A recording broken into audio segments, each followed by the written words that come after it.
Welcome to Still Speak Podcast. I'm going to be telling you about a mystery that's ongoing in Rogersville, Tennessee, about a little girl, just 5 years old, named Summer Wells.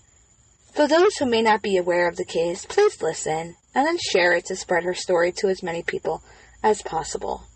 This will be a basic, simple recap of what led to her vanishing on June 15th, 2021 from her Tennessee home.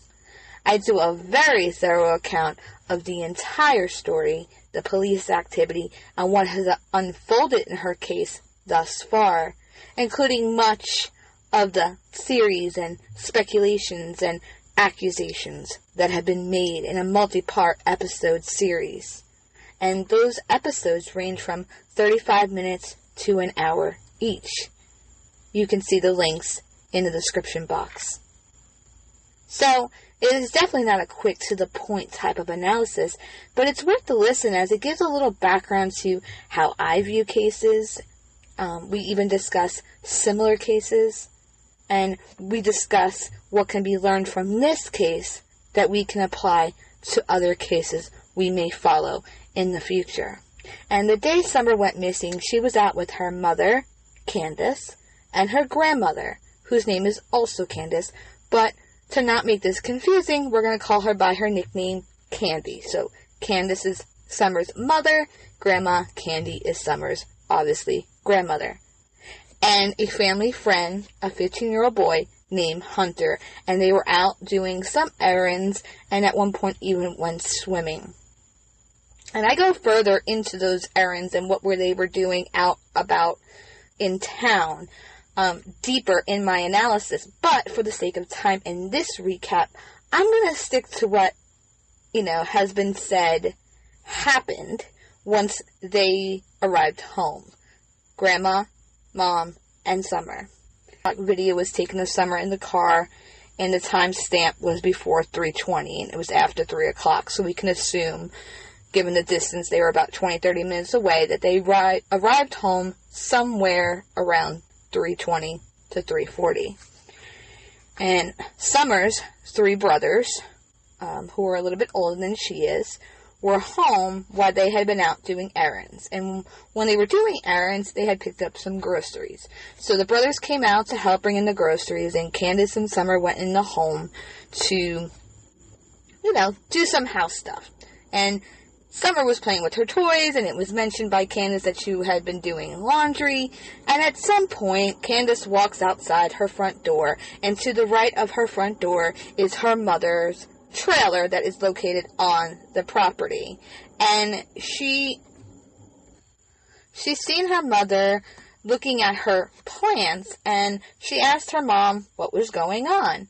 And Grandma Candy said that she had wanted to move small plants from small pots to the larger pots.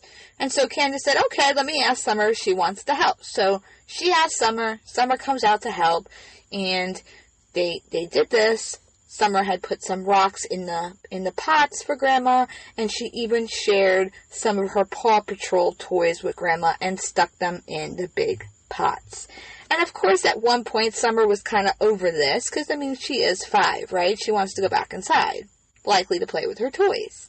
So they went in Grandma's trailer, washed their hands, and Grandma Candy gave Summer a piece of candy. Summer then walked only about 20 to 30 feet to the front door, and Candace walked her halfway.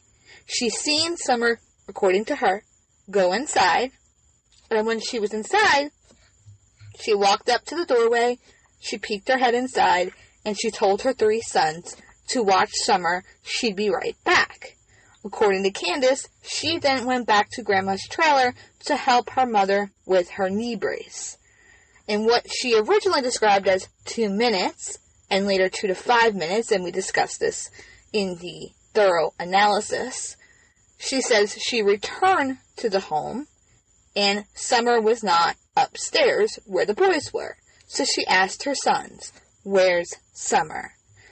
And the boy said she went in the basement. Now, it should be noted that Summer sleeps down in the basement, so this makes sense that she would go down there or would have toys down there. So Candace walks over to the staircase. She hollers her name a couple of times, receives no answer. She gets a little worried. She goes downstairs. She doesn't, see her anywhere. She starts searching for her under blankets, under beds, in cabinets, and what have you. And it should be noted that in the basement there is a back door. Now, the Wells family property, their house, is on a slope, okay? And so the door is like a regular door. I know up north people probably assume a storm door type thing for a basement. This is an actual back door because you have to envision a slope. And if you come out that back door and go to the left, you'd have to go up a very steep hill and all the way around the corner to get to the front door and Grandma's trailer. So this door leads you to the outside on the complete opposite side of the home at the bottom of the slope. This door is key in the entire story. Okay? And to the right is a swing attached to a tree. And this swing is Summer's swing. And she has been known that she goes out there and she swings, and there's even a little trail that you can tell she usually walks straight to this tree. And the home has a big circle driveway around the property. She went outside and she couldn't find her anywhere, and she starts looking around areas that she thinks she may be and couldn't find her. So she calls her husband via Facebook Messenger because they have very little cell service out there, and he tells her, just to be sure, or careful, call the police. So she did. Okay? About 30 minutes later, both the police and Don Wells, which is Summer's father, arrive at the property. It has been said that Don was at work that day, at least according to Don, and nothing has said otherwise. And she's been missing ever since. But this story is a non-stop circus of rumors and theories and speculations and way too many accusations. And it involves a lot of interviews, and we get an entire tour of the Wells family property, both inside the home and around it at some point, and even some video of a swimming hole that she went to earlier that day. Now, Summer has blonde hair and beautiful blue eyes, and she had a shaved head at the time she went missing, but you could tell that her hair had begun to grow back in, and it was said that, she was more of a tomboy, or that she wanted to be like her brothers, so they allowed her to shave her head. And her hair was already growing back in, and now that it's been about, 8-9 weeks since she went missing, it's definitely grown some more. She's 3 feet tall, 40 pounds, and she was last seen in gray pants, a pink shirt, and likely barefoot.